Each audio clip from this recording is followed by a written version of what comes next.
Good morning. I am JVN Dr. Sangeeta Gautam, and my topic is properties of water. This is from inorganic chemistry. So now we discuss different properties of water.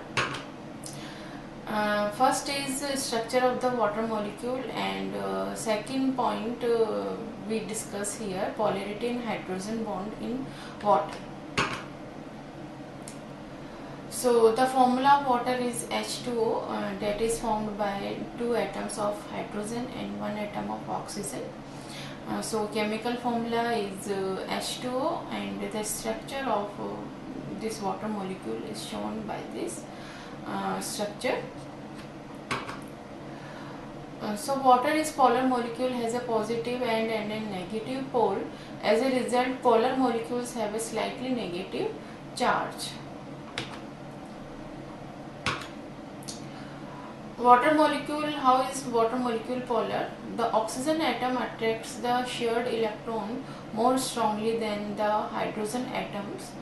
As a result, the electrons spend more time near the oxygen atom than they do near the hydrogen atom. So water molecule is polar, and hydrogen atom contains positive charge and oxygen atom contains negative charge. Now we discuss hydrogen bonds in water molecule. Hydrogen bonds from between neighboring water molecules.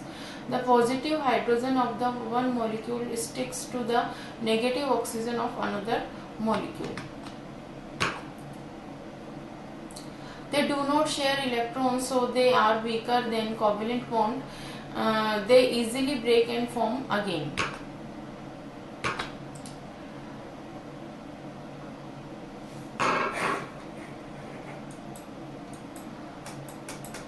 So there are different questions which can be made by this topic.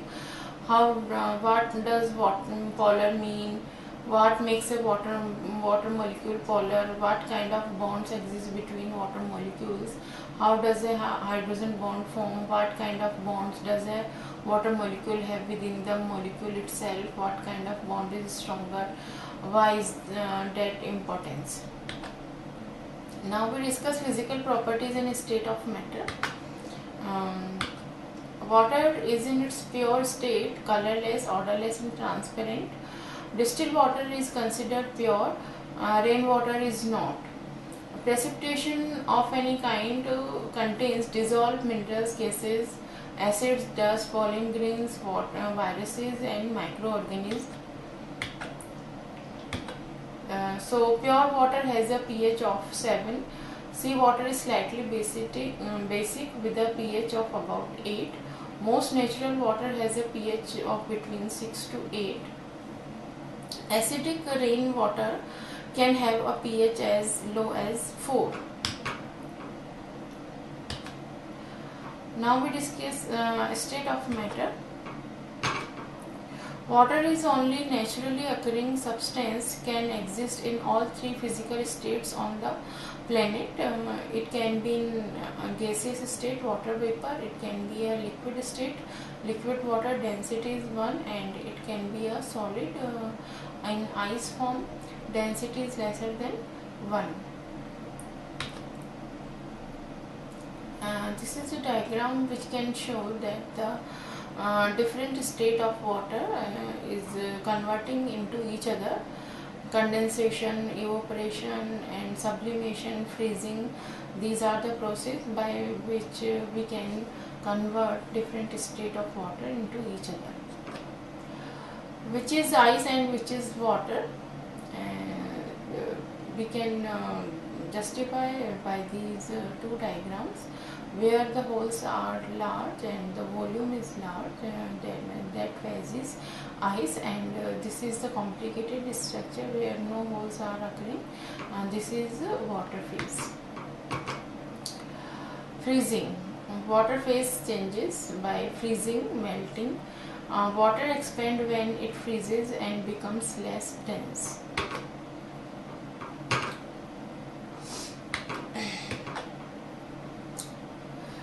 Water phase changes by condensation.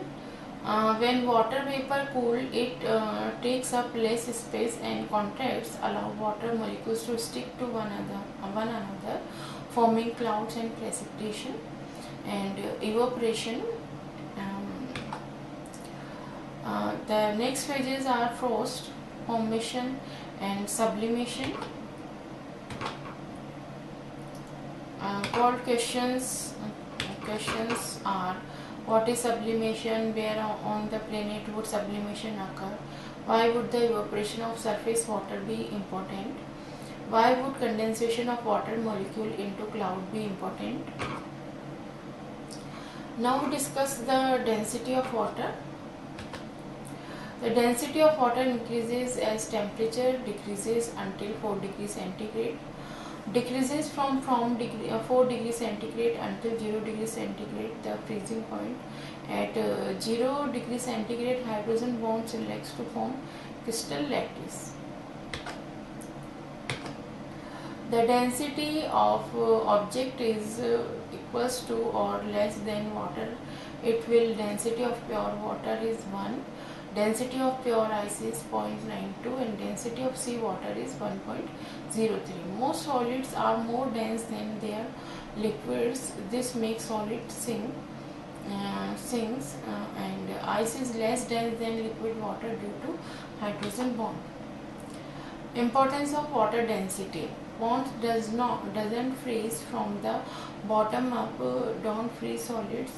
Ice floats and form an insulating layer for life below polar sea ice and stabilize ocean temperature and climate, cause turnover. We will learn about this later. Surface tension. The next property of water is surface tension. The first we discuss here cohesion. Water molecules stick together and draw inward. This form a tight layer on the surface. This layer is resistant to being broken apart and this is called surface tension. Surface tension measures the strength of water molecules attracting to one another due to hydrogen bonding. Some insects can walk on water. Formation of funnel and water drops and waves.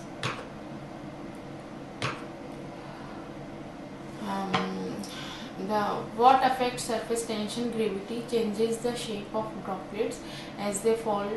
Warmer temperature, hot water is better cleaning agent because the lower surface tension make it a better wetting agent to get into pores and fissures rather than bridging them with surface tension. Soaps and detergent breaks the surface tension. Now we discuss capillary action and adhesion. Adhesion is the attraction of water molecules to stick to another substance and is also a result of its hydrogen bonds. This property allows water to creep up and flow in tubes such as the plants, xylem and phloem and or a human's blood vessel. This is called capillary action and is important for many life processes. How does water move from roots to leaf when a tree doesn't have a heart to pump the water? Cohesion adhesion theory. As water evaporates from leaves, it tugs on the water molecules below. Cohesion adhesion pull water up and replace missing water molecules. Water enters the roots by osmosis. Now we discuss how high specific heat capacity. Due to hydrogen bonds, water has the highest specific heat of all natural liquids. Most of the sun heat energy is used to break the hydrogen bond. Only a little bit left to increase the vibrations of the molecules, which increases the temperature. Importance. Large bodies of water can absorb and release a lot of heat with little temperature change. Plays a major role in ocean current and controlling climate through thermal conductivity. Next property is high heat of vaporization. Take a lot of energy to make water evaporate. Most of the initial energy is used to break the hydrogen bonds. This causes water to be resistant to temperature changes. Slow evaporation of water bodies helps our bodies to and our planet maintain a certain stable temperature range. Uh, Now water boils and evaporates at higher altitudes faster than at sea level. It's true or false? True. The at sea level water boils at 100 degrees centigrade. At 2400 meter water boils at 92 degrees centigrade. This is because as the altitude gets higher and the lower air pressure makes it easier for the water molecules to break their bonds and attraction to each other, and thus it boils more easily. Next question is, it takes more energy to heat cold water to boiling than it does to change boiling water to steam. It takes 5x as much energy to turn boiling water into steam than it takes raise cool water to boiling point to 12 °F. Water is the universal solvent. Water has the ability to dissolve both bases and acids, so it is called a universal solvent. Everything else dissolves in water as well, except lipids. The movement of water and its hydrogen bond causes this. Water is not altered by any substance it dissolves, and in turn those substances being dissolved are not altered by the water. This makes water an inert solvent. So the hydrophilic and hydrophobic properties of water. Hydrophilic, water loving substances that are easily dissolved in water, for example nutrients, minerals, etc. And hydrophilic means water hating. Water wouldn't form solution with these substances like lipids, fats, oils, etc. More things can be dissolved in a strong acid than in water. The movement of liquid water along with its ability to form hydrogen bond allow water to pull substance apart and dissolve them better, but not always faster than an acid.